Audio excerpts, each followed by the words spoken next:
I never imagined that a single day could change everything I believed in, but that day came, silent and unannounced, like a shadow slipping into my life. I had always trusted him, more than anyone. My best friend, my confidant, the person I thought would always stand by me. We laughed together, planned our futures together, shared secrets that no one else could ever know.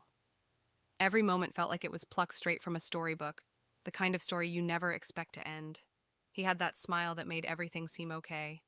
Even when the world felt heavy, he could make me believe it was still a safe place. I loved that, I trusted that, I depended on that. But trust, I learned, is a fragile thing, and mine was about to shatter in a way I never saw coming. It started with a small hint, a single message on my phone. Nothing alarming, just wrong. My first thought was maybe I was overthinking. Maybe it was innocent. I wanted to believe it was harmless. But days passed and the signs became impossible to ignore. Little things, like his sudden secrecy, disappearing for hours without explanation, avoiding questions that once had easy answers. The more I tried to ignore it, the louder my instincts screamed at me. One evening, curiosity got the better of me. I found myself scrolling through conversations that weren't meant for my eyes. Every word I read felt like ice running through my veins. Betrayal, pure, raw betrayal. The person I had trusted more than anyone had been lying to me. Not just lying, deceiving me in ways I couldn't have imagined. I froze. My heart raced. My mind spun. And yet there was one undeniable truth staring back at me. He hadn't just crossed a line. He had destroyed the line I thought existed between us. I wanted to confront him immediately, to scream, to demand answers, to make him feel the weight of what he had done. But instead, I held back. I didn't cry. I didn't rage. I waited. I watched. Sometimes the most powerful reaction isn't the one that explodes in the moment. It's the one that builds quietly, patiently, like a storm gathering its full force. I didn't yet know how, but I knew this wasn't over. Not by a long shot. I started noticing patterns, the little things I had ignored before that now screamed betrayal. His stories didn't add up. He said he was busy at work, but social media told a different story. He claimed loyalty, but loyalty had been a costume he wore only when it suited him. I began piecing things together, one clue at a time, and every piece painted a picture I didn't want to see. There was the night he worked late, the pictures from friends at a cafe with someone else, whispered conversations that abruptly ended when I walked in, subtle lies that, at first glance, seemed harmless, but when seen as a pattern, revealed his true intentions. It's funny how betrayal works. It doesn't announce itself with a warning. It hides in the shadows of everyday life, wearing masks, pretending to be normal until one day you see through it. And when you do, everything else loses meaning. I asked myself a question I wasn't ready to hear the answer to.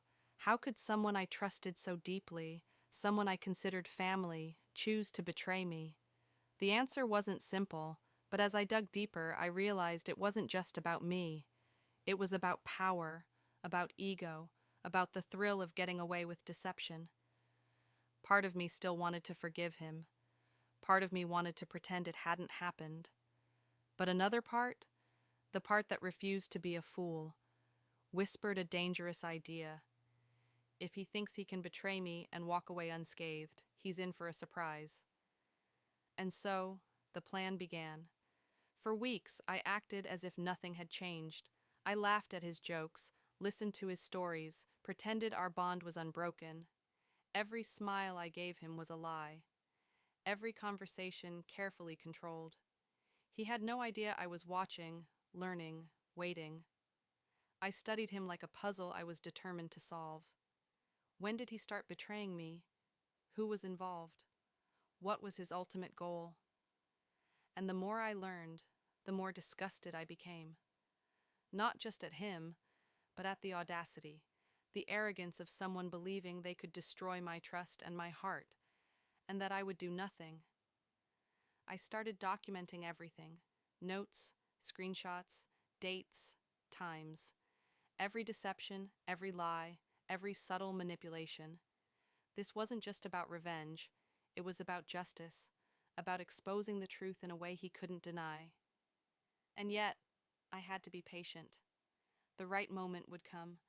Timing, I knew, was everything. Then came the moment that broke me and awakened the part of me that refused to be silent. It wasn't a text or a secret meeting.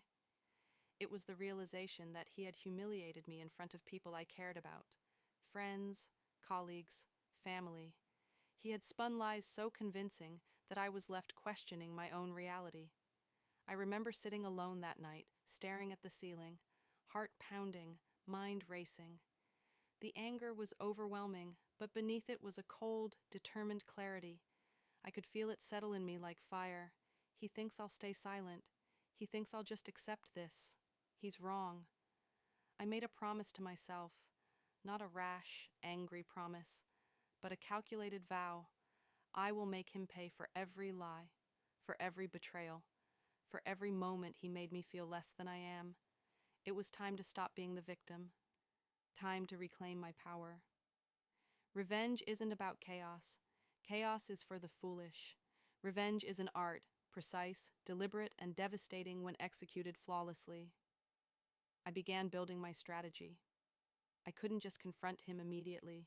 He was clever, and he thrived on manipulation. No, I had to dismantle him piece by piece, using his own arrogance against him. I created scenarios where he would reveal himself. I positioned friends, colleagues, and even strangers as unwitting instruments of the plan. Every lie he told became a tool, every mistake a stepping stone. And all the while I maintained the mask. The laughing, smiling, pretending everything was fine. People around us had no idea that beneath the surface a storm was brewing, and they never saw it coming. The first strike wasn't loud. It didn't require confrontation, but it shook the foundation he had built. I leaked a small truth to someone whose opinion mattered to him. Just a hint, a whisper, enough to make him uneasy, to sow doubt. And doubt, as I knew, is the beginning of unraveling. He started slipping, subtle at first. Hesitations in conversations, fleeting looks of worry, clumsy attempts to cover his tracks. He couldn't figure out what was happening. He couldn't understand why the tide was turning. And I watched. I didn't celebrate. Not yet. Because this was just the beginning. Weeks later, the moment arrived. Everything I had carefully orchestrated led to this night. I invited him to a gathering, a place he thought was ordinary, casual, safe. But it wasn't. It was a stage. And every person he had deceived, every secret he thought he had buried, was there. One by one, I revealed the truth. Not with anger, not with accusations, with facts, proof, and calm certainty. Screenshots, messages, witness accounts, everything laid bare. I watched his mask crumble, the arrogance replaced by disbelief, then fear. He tried to deny, to deflect, but the evidence was unstoppable. By the end, he was speechless, left in a room full of people whose respect he had destroyed, unable to justify his lies. And I finally felt the weight lift, not triumphantly, but with quiet satisfaction. Justice had been served. The days after were surreal. People approached me with apologies, gratitude, even admiration. But what mattered most was how I felt, strong, unshakable, free. I realized something important. Revenge isn't about hurting someone else. It's about reclaiming yourself. It's about refusing to let betrayal define you. It's about showing that even when someone destroys your trust, you have the power to rebuild, stronger than before. I won't lie, part of me still mourns the friendship I lost, but I no longer regret standing up for myself. Silence in the face of betrayal isn't strength, it's surrender. And I will never surrender again.